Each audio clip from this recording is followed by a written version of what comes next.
Hey guys, thanks for tuning in. We're going to take a look at the final prices from Rock Island's last auction today. They had a bunch of submachine guns in this one, and we'll start with the transferrables, which by the way means that they can be purchased by anyone who can pass a background check, as opposed to dealer sample machine guns, which can only be purchased by people who have a license to deal in machine guns. Now this Uru is a very unique gun to find as a transferrable. Exactly how it has that status, I just don't know. I didn't look into the paperwork in any depth on it. But it went for $9,200, which is several times Rock Island's estimate for it, which doesn't surprise me. This is, despite being a fairly simple gun, it's a very unique and interesting gun to find as a transferrable on the US market. One of the other transferrables that we did take a look at was the French MOS 38, which I thought was pretty darn cool. In fact, I thought it was so cool that I actually won this one myself. I do occasionally bid on lots here and at Julia, and on occasion I actually win them, and I did win this one. So when the transfer completes, we'll have some shooting video of it. Now this is a cool, interesting look at the difference between transferrable and dealer sample prices. Transferrable guns bring a lot more money because there are a lot more people who are legally able to own them. In this case, the M3 was a transferrable, the M3A1 was a dealer sample. They were both in very nice condition. They were both original intact guns. They hadn't been cut and rewelded, that sort of thing. And the transferrable one went for approximately double the price of the dealer sample, which is not unusual. That's about what I would have expected. Many of the other subguns they had were dealer samples, like the Star Z63. You can see that this thing sold pretty cheap for a machine gun in the US, and that's because it's a dealer sample. So it's a gun that can only be purchased by one of the relatively limited number of people who have an FFL for dealing in machine guns. Another one of the dealer samples was the Beretta PM12S. Again, this one went, given that it's a basically immaculate brand new gun, went for a remarkably low price. If it had been transferrable, $9,200 is, I think it's a little higher than their estimate, but that doesn't really surprise me for a dealer sample gun in that condition. Next up, the Yugoslav M56, also a dealer sample, and this one did not sell, so I have no idea what the bidding was on it. I believe the estimate was $8,000 to $13,000, and did not sell usually means that it didn't meet a reserve price. So I don't know what that reserve would have been, but obviously people weren't as interested in this as the seller thought they would be. Now there were some other NFA items, including this Carl Gustav 20mm recoilless rifle. This is a registered transferrable destructive device, sold for about $12,500. Had some ammo, had some cool accessories. You know, it's a neat gun. It is something that someone could go out and shoot because some of the ammo is available, but probably no one will. Less likely to be shot is the Oerlikon.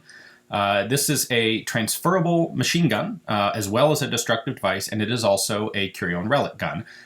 In the case of a machine gun, that means you still have to go through the exact same purchasing process, the background check. However, when that check is completed, the gun can be shipped directly to you instead of having to go to a dealer in your state, assuming you have a curio and relic license. So $23,000, I guess that's not bad. I don't think anyone's ever going to shoot that. Now, here's another interesting one. The three Dragunovs that we took a look at, we had an original military Ishevsk one, which sold for a tremendous amount of money, $23,000. And then the other two went much more in line with what you would expect, which to me is $5,000 to $6,000 for a Dragunov. The Tiger went for a little bit more than the Chinese gun. The Chinese gun was in 308, which detracts for some people, but makes it more appealing as a shooter. The Tiger, of course, is an actual Russian production gun, which a lot of people are going to put an extra benefit on. The Baby Nambu has always been one of the more collectible Japanese pistols. They're not necessarily that difficult to find, but kind of like really nice Lugers, they bring a lot of money all the time. So $5,000 is not that surprising to me. This was a pretty nice one. The Remington Rider is a gun that's much less uncommon. These are not that difficult to find, but this was a pretty nice one that I thought would be cool to take a look at. And it gives you an example of some guns that don't go for 5 figures, even in a Rock Island Premier auction. So this was a nice example, and went for $1,600. You know, for a gun that's 150 years old, maybe that's not too bad. Fagnus Revolver was similar. It was estimated, I think, at $1,100 to $1,600 and went for $920. So probably because of the finish, which was not very good or even non-existent. But I think someone got a good deal on that. That's a cool gun. I wouldn't have minded owning that myself, actually. The Mexican Trials Luger did not sell. Again, that most likely means it didn't hit a reserve. It could also mean that the gun was pulled from the auction, although I don't think that's the case here. Exactly why it didn't sell, I don't know. These are hard guns to authenticate because there's not a lot of definitive documentation on them. Next up, the Ljutic Space Gun.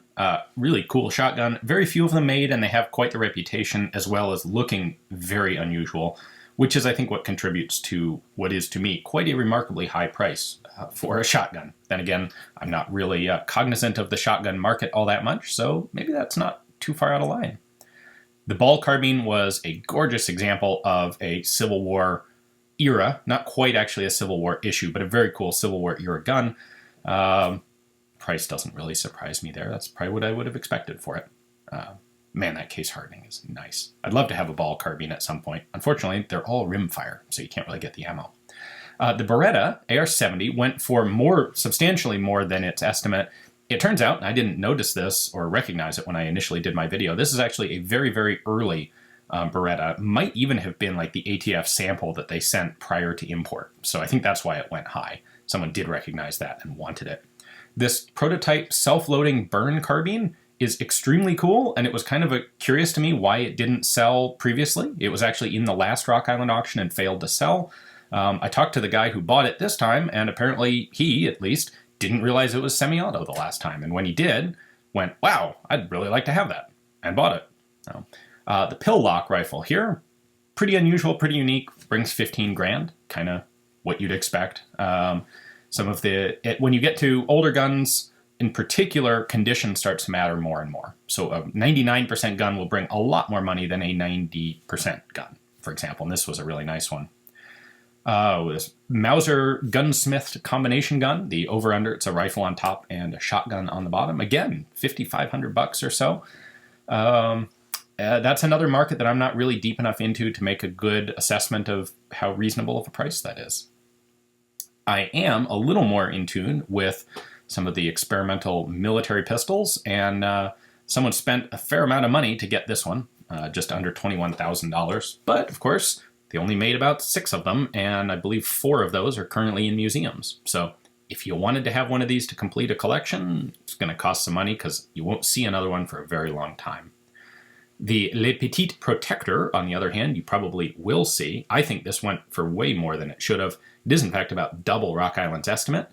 And especially given that these are not actually antiques, I guess just had 2 people who both really wanted it. That's what drives up prices in an auction. Last but not least, we have the Shattuck Unique. Cool little 4-barrel 22. Went for a bit less than, actually a lot less than was being estimated. Again, probably because this one isn't in particularly good external condition. That plating is fairly worn on it. So someone got a nice deal on this. Hopefully you guys enjoyed the bit of expanded commentary on the final prices. Stay tuned, because we will have another Rock Island auction series coming up shortly.